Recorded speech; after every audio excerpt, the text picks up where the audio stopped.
হাতে রবি রেখা একদম মিডিল পজিশনে থাকা দরকার। অনেকেই জানেন না হাতে রবি রেখা এরকম এরকম ধার থেকে থাকে, মিডিল পজিশন থেকে রেখা থাকলে কি হয়, খুব তাড়াতাড়ি দেখা যায় রেখাটা নিচের দিকে নেমে আসছে।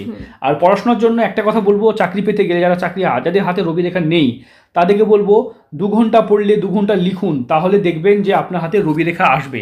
হাতে লেখালেখি করলে হাতে ভাঁজের ফলে এইখানে রেখা আসে, জানি না কেন আসে, তবে এটার কিন্তু সুফল পাওয়া যায়। আমি যাদেরকেই বলে থাকি অন্তত 2 থেকে 4 ঘন্টা লিখতে বলি, লেখালেখি করতে বলি, লিখলে হাতে রবি রেখা আসে।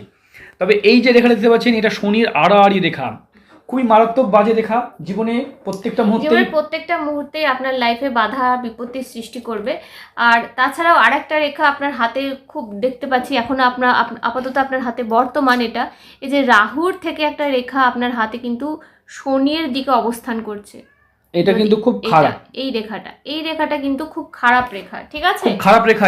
এটা পূর্বজন্মে কোনো অতীতে কোনো ভুল কাজ বা